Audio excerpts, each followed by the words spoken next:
Now that you are in a deep trance, we are going to give you a trigger, or reinforce it if you already have it. The trigger phrase is "I am truly a Midnight Lycanroc." If you use this trigger, or if someone that you trust says the trigger phrase "You are truly a Midnight Lycanroc," you will undergo the transformation that you are about to experience again at whatever speed you want. Additionally, you will instantly turn back into a human if you use the reset phrase "I am not truly a Midnight Lycanroc," or if someone that you trust says the reset phrase "You are not truly a Midnight Lycanroc." Now the transformation will begin. First, feel a tingling sensation all over your body as a short and thick coat of fur starts to grow, consuming any hair that you have as it does so. Most of the fur is dark red, but the fur on the front side of your torso and neck, as well as on your face, hands, feet, lower legs, and knees, is white. Also, the white fur intrudes into the space of the dark red fur in a few places. This happens on your torso where there is a band of white fur that goes all the way around it. It is 1/5 as tall as your torso is and is vertically centered 2/3 of the way up it. The white fur also intrudes into the space of the dark red fur on your upper legs where on the front, left, and right sides of them there are triangles of white fur which bases span the entirety of the bottom of the sides of your upper legs that they are on. While the points of the triangles are all horizontally centered on the sides of your upper legs that they are on, the ones on the left and right sides of your upper legs are vertically located at the top of your upper legs while the ones on the front of your upper legs are vertically located 1/3 of the way up them. The last place where the white fur intrudes on the space of the dark red fur is in the shape of a triangle on each of your lower arms. The bases of them span the entirety of the bottom of the top side of your lower arms and the points of them are horizontally centered on the top side of your lower arms as well as vertically located all the way up them. Additionally, there is a place on your face where the dark red fur intrudes into the space of the white fur. It is in the shape of a vertical stripe that is as wide as your nose is and goes from the center of the top of your face to the end of the top of your nose. However, the white fur intrudes into the space of the dark red stripe in the shape of a triangle. The triangle's base is as wide as the dark red stripe is, as well as vertically and horizontally centered on the bottom of the stripe while the point of it is located 1/2 inch above the base and is also horizontally centered on the dark red stripe. Next, feel your entire body change size so that you are only 3 feet and 7 inches tall. Of course, your size won't actually be changing and you will act as if you are your normal height. In reality, your mind will just change so that everything that is taller than and or above you seems really tall while you, as well as everything that is below and or smaller than you, will seem really small. However, you will be completely unaware of this and not be able to understand any logic when it is applied in a way that directly suggests that you are your normal height instead of the height of 3 feet and 7 inches. After that, your face elongates to form a long muzzle. However, unlike your mouth which stretches out all the way with your muzzle, the stripe of dark red fur on your face only stretches out so that it is 1/2 as long as your muzzle is and the triangle of white fur that intrudes into it stays the same size but moves down so that the base of it is still centered on the bottom of the stripe. Simultaneously, your entire nose is absorbed into your muzzle except for your nose holes. They stay just as far to the left and right of the center of your head as they had been, but they are now located just below the edge between the top and the front of your muzzle. Then, the fur on the front of your muzzle falls out in an area that is shaped like a triangle with the left and right points on the top left and top right corners of the front of your muzzle and the other point being located on and horizontally centered on the front of your muzzle, as well as located a bit below your nose holes. As the fur falls out it reveals that the skin in that area has become a black material that is slightly squishy and leathery. As this happens, your teeth turn into sharp and pointy fangs and new fangs grow in to fill the extra space in your elongated mouth. Then, feel your fingers and toes beginning to harden as they lose their ability to move and become a solid gray material that is hard and durable. As this happens, they merge and change shape so that you have 3 fingers and toes on each of your hands and feet respectively that are each as long as your longest toe was and that are 1/3 as wide as the hand or foot that they are on. Your fingers and toes also change shape so that the bottom of them is flat while the top of them is curved 180 degrees from the left side of them to the right, and so that while they are as tall as they are wide where they connect to your hands and feet, they gradually get smaller and thinner the closer they get to the end of them until your claws end in dangerously sharp points. Despite how sharp your new claws are, you will never attempt to use them for anything, especially combat. Additionally, because your fingers and toes will not actually have turned into rigid claws and you won't actually have 3 digits on each of your hands and feet, or more accurately 4 paws and hind paws respectively, instead of the number that you normally have, you will act as if your fingers and toes are as they are in reality, but you will be completely unaware of this. Furthermore, you will not be able to understand any logic when it is applied in a way that directly suggests that you are acting as if you have human fingers and toes instead of what you now perceive yourself as having. Next, 2 extrusions that are made of the same hard and durable material as your claws are made of form on both the left and right side of your torso, with one above the other on each side. They are each half as tall as the band of white fur that goes around your torso is and each span the entirety of the side of your torso that they are on. They are each shaped like an elongated pyramid with dull edges that is 1 inch tall and follows the curve of your torso. The front point of each of these extrusions are located on the edge between the front of your torso and the sides of your torso, while the back ones are located on the edge between the back and the sides of your torso. They are vertically located 1/4 of the way down from the top of your band of white fur on the upper ones and 3/4 of the way down from the top of your band of white fur on the lower ones. The top and bottom point of each of these extrusions are horizontally centered on the middle of the sides of your torso that they are on.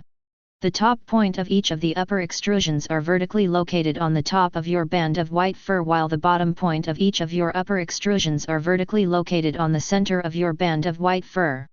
Conversely, the bottom point on each of your lower extrusions are vertically located on the bottom of your band of white fur while the top point of each of your lower extrusions are vertically located on the center of your band of white fur. Now, feel a light pulling sensation at the base of your spine as a tail starts to grow that is 1/3 as wide as your torso is and 2/3 as long as your torso is wide, as well as composed entirely of soft and fluffy white fur. It is shaped like a cone that starts out pointing straight back and splits halfway down it. From there, the top 3/4 of it steadily curve upwards so that the tip of it points straight up while the bottom 1/4 of it curves up half as quickly and ends before it points straight up because of how small it is. Because your tail is made purely of fur, you will not be able to control it, but you will be able to sit and lay on it without feeling any discomfort. Then, feel a much stronger version of that same pulling sensation that you felt moments ago as the fur on the part of your white band of fur that is on the back half of your torso grows so that it is 3 inches long. Then, the fur on it grows upwards to form 7 masses of fur, extra fur growing in so that they are each as thick as the rest of your coat of fur is. All of the sections look like one trapezoid-shaped mass of fur that is horizontally centered on your torso and that is as wide as your torso is on the bottom and that is 2.5 times as wide as your torso is on the top, until they are as high as your head, at which point they each split into their own mass which is shaped like a solid cone that has been cut in half and that is half as wide as your torso is, with the flat side being the part of it that faces forwards when it is vertical. The first 5 are located one next to another across the top of the mass before it separates, or the megamass as we'll call it. From the point where the middle one separates from the megamass it grows almost straight up, but curves forwards an inch near the top of it. It is so tall that the end of it is twice as high above your neck as the top of your head is. The ones next to the middle one grow just like it, but are 2 inches shorter than it is, and the outer ones grow just like the last 2, but are 2 inches shorter than they are. The 6th one grows from the same spot as the middle one does and is 2 inches shorter than the first one, as well as quickly curves downwards so that it points straight forwards. It is so long that the end of it is as far forwards as the end of your muzzle. The 7th one also grows from the same spot as the middle one does and starts out pointing straight forwards and gradually curves downwards so that the dull end of it is level with the top of the end of your muzzle and as far forwards from the end of your muzzle as your muzzle is long. The last 2/3 of the curved part of it are made of the same hard and durable gray material as your claws are made of and is firmly attached to the mass of fur that it grows from. Also, 2 sections of fur grow from the mass of fur that the gray material is attached to that cover part of the top half of it in the shape of triangles that match the curve of this mass. One of their bases covers the top of the right side of where the gray material begins, while the other one covers the top of the left side of where the gray material begins. Their points are located 1/3 of the way down the mass of gray material and are horizontally aligned with the center of their bases. You will find that this mass of gray material is very heavy due to how dense it is. In fact, you will find that it is so heavy that you are forced to bend your upper body downwards 45 degrees, although not so heavy that it would be dense enough to protect you from anything, and that while you can raise your back for a few minutes at a time, it feels very uncomfortable and tiring, as well as wrong and unnatural, to do so. However, you will find that all of this is very enjoyable and feels completely natural to you. And most of all, it will feel right for things to be like this, to be forced to act like the creature that you wish to become while you inhabit this body. No, it's not just this body, it's your body. That being said, you won't actually be bending downwards 45 degrees because that would be bad for your back, but you will perceive yourself as doing this. You will feel the immense weight if you try to lift your back, as well as feel and know that what you are doing is wrong and unnatural, and you will know that all is as it should be once you finally give in to the weight of your form. Also, your subconscious will control how much you actually bend, bending your body as much as is needed to do what needs to be done and altering your perception to better suit your personal reality, no matter how much it differs from the real one. Additionally, you will not be able to understand any logic when it is applied in a way that directly suggests that the gray mass is not preventing you from bending upwards for more than a few minutes unless you have it resting on something other than yourself, in which case you will not be able to understand any logic when it is applied in a way that directly suggests that the reason that you can bend upwards is not because you have your gray mass resting on something other than yourself. Also, you will not be able to understand any logic when it is applied in a way that directly suggests that you are not bending down as much as you perceive yourself as bending down. Additionally, you will find that a large part of your vision is blocked by this oh-so-heavy mass, and that the only time that you are aware of what is behind it without the use of something like a mirror is when there is something that it is very important for you to see behind it. Otherwise, you will have to prop it up on something if you wish for it to not obstruct your view. When you do see what is behind the gray mass, you will not find it weird or unusual, and you won't even realize that you are seeing behind it. You will just believe that you are seeing what you are seeing like you normally would, not finding the sudden change in your field of view even slightly weird, unusual, or even noteworthy. Additionally, you will not understand any logic when it is applied in a way that directly suggests that the gray mass shouldn't be obstructing your vision. With your body now forced to constantly bend down, you will find that it feels really good to just let your arms and forepaws go limp and hang or lie by your sides, as if it is what you are supposed to do, as if it is what you are designed to do. In fact, if you aren't using them to do anything at any given moment, you will feel like you need to let them be limp, as if some deep, instinctual part of your brain is telling you that it is wrong to not let your arms and forepaws go limp when they are not in use, just like how it feels wrong to try and bend your upper body up. After that, your arms and wrists shrink so that they are only half as wide as they had been, while your forepaws and claws stay the same size. Next, feel a light pulling sensation in two circular areas on the front of your torso as two cones of fur start to grow. They are located 1/6 and 3/6 of the way up the top half of your torso, as well as grow away from the part of your torso that they are on. Also, they are each 1/6 as wide as your torso is tall and are horizontally centered on it, as well as curve upwards slightly near the end of them. Then, the same thing happens on your back. However, the upper one is twice as wide, long, and tall as the other one is. They are horizontally aligned with the center of the back of your torso, and the top of the base of the lower one is on the top of your band of white fur, while the bottom of the base of the top one is on the top of your band of white fur. Now, feel this light pulling sensation for a final time as fur grows in the shape of three cones on both sides of your head. They are horizontally centered on the sides of your head that they are on, and are vertically located 1/6, 3/6, and 5/6 of the way up the sides of your head, with the ones on the left side of your head pointing straight to the left, while the ones on the right side of your head point straight to the right. Each of these cones of fur is 1/3 as wide as your head is tall, and the middle one on each side is as long as your head is, while the top and bottom ones are only 3/4 as long as your head is. Then, you feel a stretching sensation as your hind paws bend upwards just behind the balls of your hind paws, so that there is a 45-degree angle between everything from the balls of your hind paws to the tip of your claws and the rest of your hind paws. Immediately after this happens, this bend in your hind paws locks in place, forcing you to walk on your claws and the balls of your hind paws, or walk digitigrade as it is called when it is not done by a human, a creature that is becoming a less and less accurate description of what you are. Also, you will find that you can bend the part of your hind paws that the balls of your hind paws are on up and down a little bit, making your new way of walking much easier. After your hind paws have undergone these changes, the rest of your hind paws start to lengthen. As this happens, your lower legs become shorter at an equal rate until your hind paws are almost as long as your lower legs were, not counting your claws, resulting in your lower legs only being a few inches long.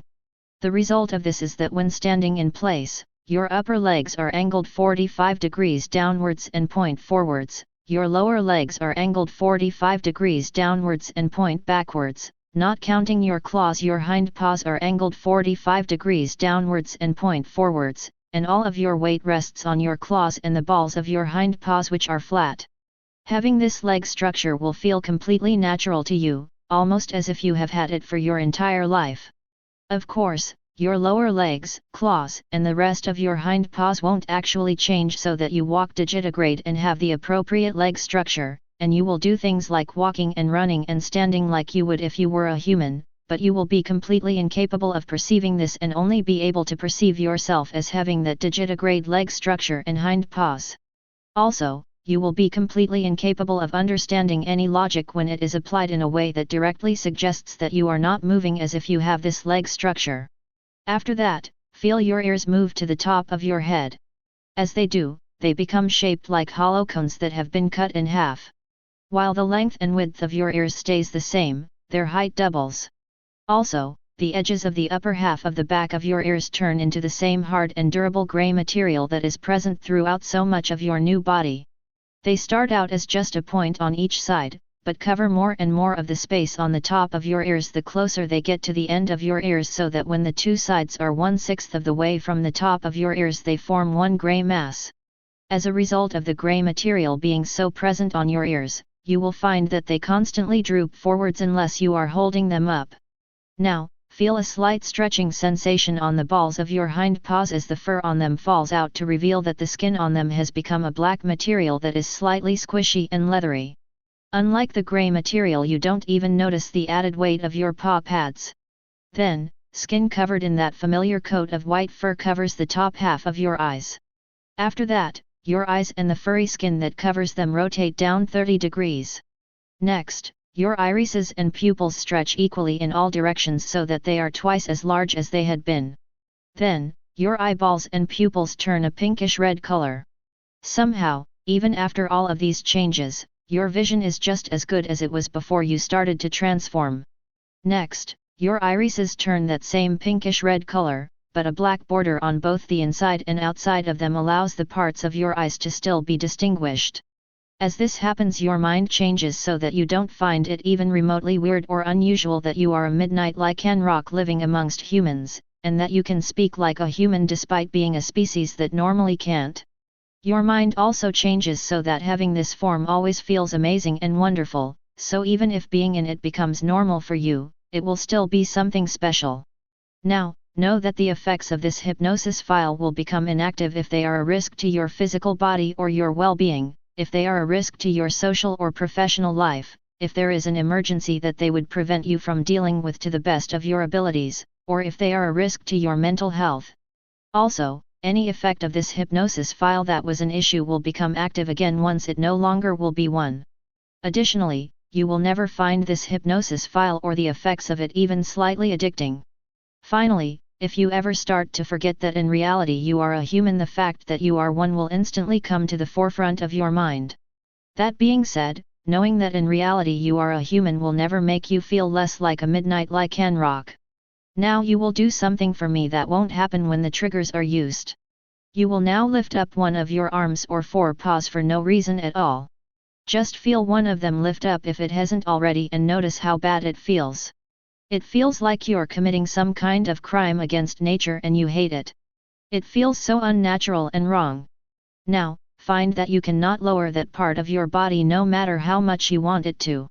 You are being forced to keep it raised for no reason and it just feels worse and worse, more and more unnatural. Your instincts, yes your instincts, the instincts of a Midnight Lycanroc, are screaming at you to let that part of your body go limp. Now I will count from 3 to 1 and then say release.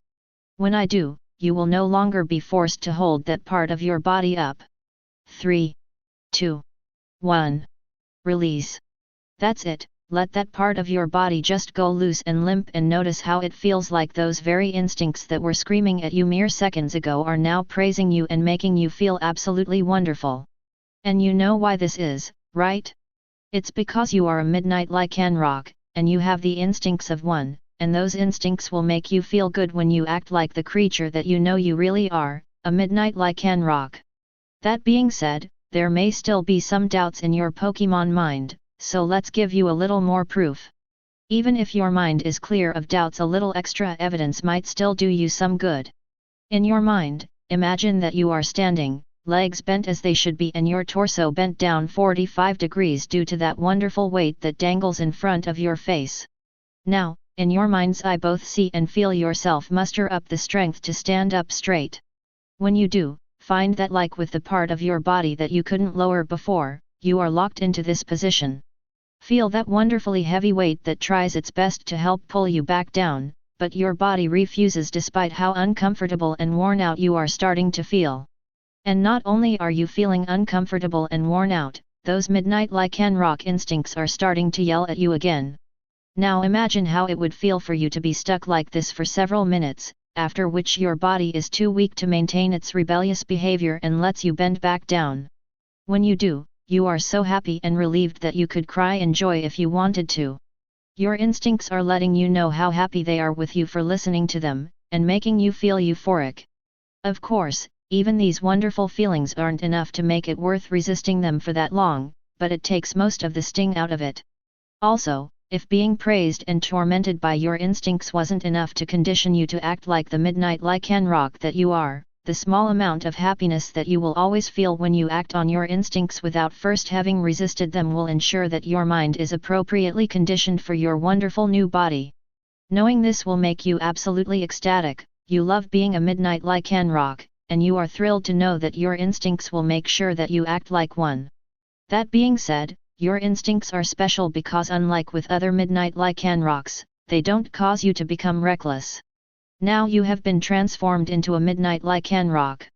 I hope that you enjoy your new body. I think that we can both agree that it is far superior to that old human one that you have been forced to live in for so long.